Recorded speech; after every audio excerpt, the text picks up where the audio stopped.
Maagang sinalakay ng mga pulis ang compound ng Kingdom of Jesus Christ sa Davao City ngayong araw.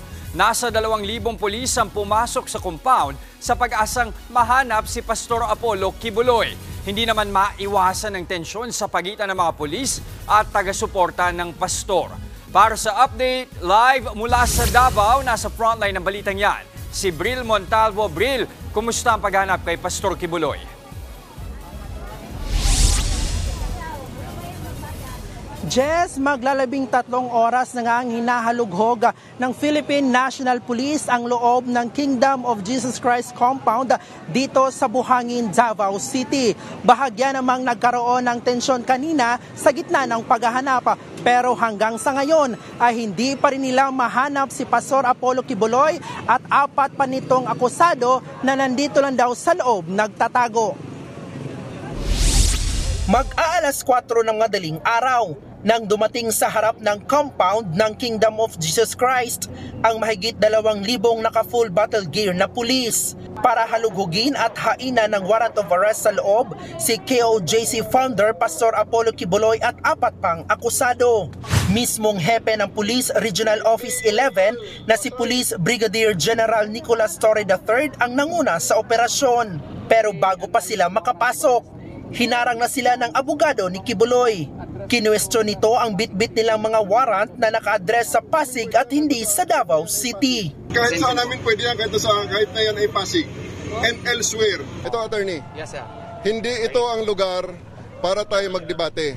Yes, sir. Kung may reklamo ka, maghain ka na lang ng reklamo. Pero ngayon, papasok kami sa ayaw at sa gusto mo.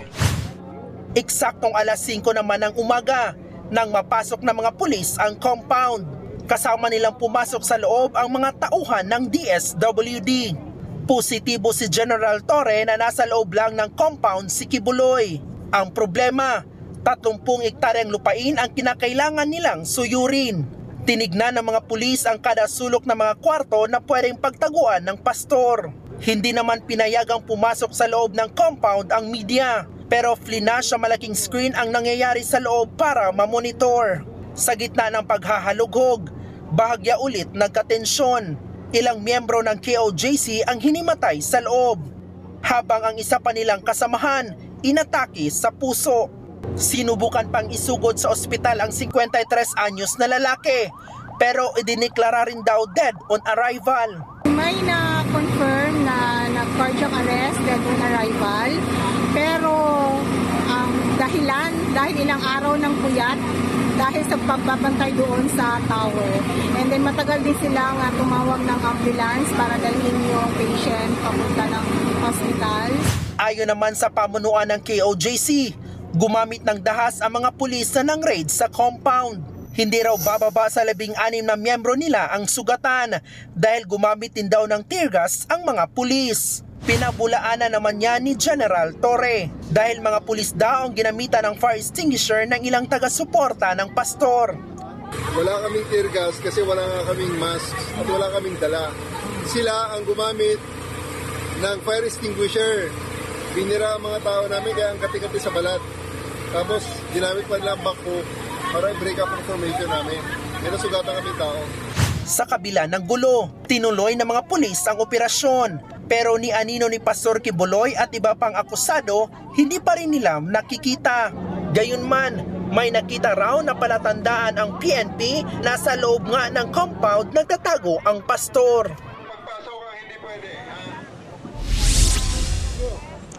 Jess, nagpapatuloy pa sa ngayon ang paghahanap kay Pastor Apollo Kibuloy at sa 4 pa nitong akusado. Bantay sarado pa rin ng PNP ang labas at loob ng KOJC. Ayon naman kay General Torre, hindi niya aalisin ang kanyang puwersa dito hanggat hindi niya nahuhuli si Pastor Apollo Kibuloy. Kinumpirma naman ang abogado ni Kibuloy na si Attorney Isarlito Torion na nakausap niya kanina si Mayor Sebastian Duterte sa pamamagitan ng telepono, pero hindi na idinitalye kung ano ang kanilang pinag-usapan. Pero nagpahayag naman ng suporta ang mayor. Kanina din, Jess, ay nandito si Senatora Bato de la Rosa at kakaalis lang niya sa ngayon at sabi niya kanina ay magsasagawa umano siya ng hearing sa kanyang committee sa Senado. Yan muna ang latest mula dito sa KOJC compound sa Davao City. Balik sa iyo, Jess. Maraming salamat, Bril Montalvo.